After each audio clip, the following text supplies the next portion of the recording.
연주자도 마찬가지고 또 작곡가도 마찬가지듯이 대중이 없으면 존재하지 않는 사람들입니다.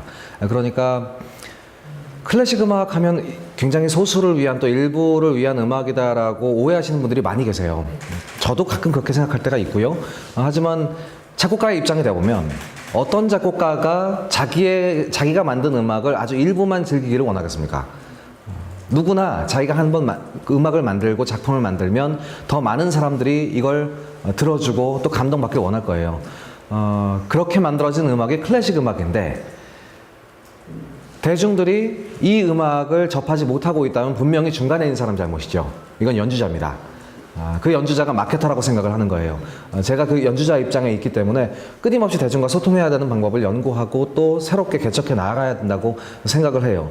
그냥 우리가 배운 대로 연주를 잘하고 또 내 자신이 즐기고 혼자 예술가로 살아가고 끝나는 것이 아니라 계속해서 사람들에게 이걸 전달시키는 임무를 맡은 사람의 역할을 다해야 된다고 생각하는 거죠. 그래서 사실 꾸준히 노력하고 있는 겁니다.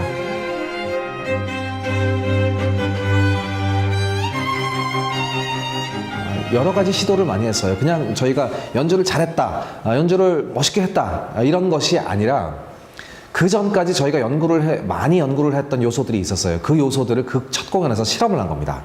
연주자들이 연주를 하면서 동작 하나하나를 계산을 했어요. 그러니까 일반 분들이 보시기에 연주자들은 연주를 할 때 움직이는 것이 굉장히 자연스러운 액션이다라고 생각할 수가 있습니다. 하지만 저희는 그걸 인위적으로 한번 만들어내 봤어요. 무대에서 보여지는 모습이 완벽해야 하기 때문에 우리가 실제로 연주를 했을 때 그걸 녹화를 해서 보게 되는데요. 음악은 참 좋았고 우리가 좋아하는 음악이고 우리가 즐기면서 연주를 했어요. 하지만 우리가 관객 입장이 되니까 그 녹화한 영상을 보는데 중간에 저희가 다른 생각을 하게 되더라고요. 시선이 옮겨가는 겁니다. 쉽게 말해서 지루해진다는 거죠. 깜짝 놀랐어요. 아니 우리는 왜 즐겁게 연주를 했는데 보는 사람, 그것도 우리가 다시 보는데도 이런 일이 벌어졌을까? 그래서 이것은 무대에서 정확하게 계산되지 못했던 동작 때문이다 라고 생각을 한 거예요. 작곡가들은 분명히 곡을 지루하게 만들진 않습니다. 그렇기 때문에 지금까지 남아있는 클래식 음악이 된 거거든요. 그런데 관객이 그렇게 느꼈다면 연주자가 잘못한 거죠. 그래서 저희가 하나하나 동작을 계산하기 시작했어요. 대중음악 공연 또 영화, 뮤지컬들을 계속 보면서 그 요소들이 뭔지를 한번 생각을 해봤어요. 뮤지컬이나 영화를 보러 갔을 때 관객이 10분마다 한 번씩 하품을 한다면 아마 제작자들이 가만히 있지 않았을 겁니다. 우리가 뭔가 큰 잘못을 했겠구나. 근데 클래식 음악은 다르죠. 중간에 누가 하품을 한다거나 누가 졸려 한다고 해도 이것이 당연하다라고 생각을 하는 경우가 굉장히 많습니다. 그래서 그걸 저희가 바꾸기 시작을 한 거예요.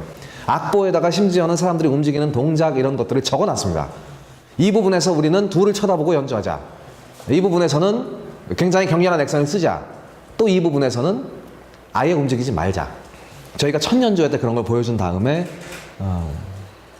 관객들의 반응은 굉장히 다른 연주회와 달랐습니다. 처음 듣는 음악임에도 불구하고 엄청나게 흥분하셨던 분들이 많이 계시고 클래식 음악이 우리를 이렇게 전율시키고 흥분시키는 것이었구나. 그냥 잔잔하게만 듣는 내 정서를 순화시켜주는 그런 것이 아니라 진짜로 우리가 감동을 받고 흥분을 해서 어쩔 줄을 모르게 만든 이런 공연이 가능하구나라는 것을 보시게 된 거예요. 그것이 저희 첫 번째 공연이었습니다.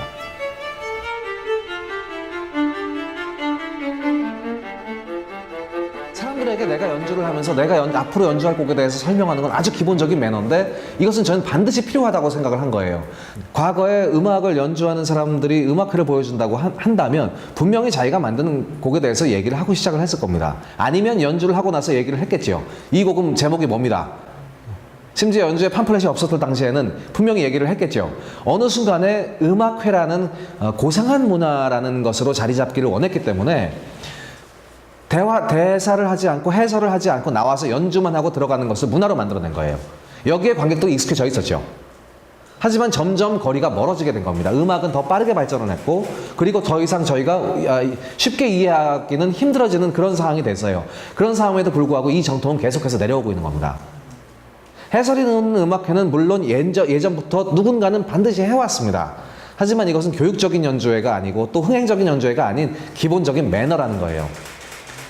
단지 팜플렛이라는 자료를 통해서 연주회 때 단 5분을 할애해서 읽기 힘든 그런 팜플렛 종이 한 장에 엄청난 내용들을 써놓고 연주가 시작되기 전에 이걸 다 읽으십시오. 혹은 당신은 이미 집에서 예습을 해오셨을 겁니다. 라고 얘기하는 것은 관객에 대한 매너가 아니라는 거죠.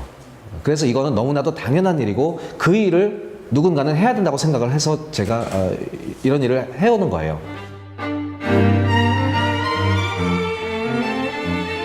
자기 말을 듣고 너무나도 좋아해 주는 사람이 있으면 우린 거기에 갑니다. 자기가 좋아하는 사람을 만나러 가는 게 아닙니다. 자기를 좋아해 주는 사람을 만나러 가는 거예요. 내가 정말 좋아하는 친구는 어떤 친구일까? 아마 나를 좋아해 주는 친구일 겁니다. 내가 뭔가를 만들어냈는데 이걸 정말 원하는 사람이 있다면 지구 끝까지라도 찾아가야죠. 정말 그 인생의 정수를 느끼게 하는 거예요. 그건 내 돈을 주고라도 찾아갑니다. 그런 거랑 마찬가지라고 생각해요.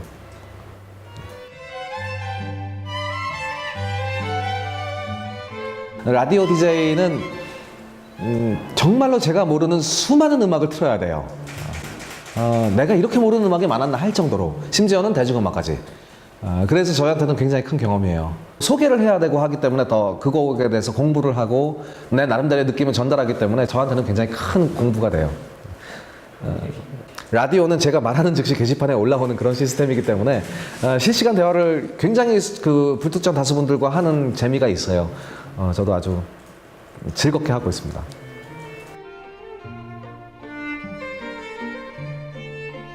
선입견이 일단 없어야 됩니다.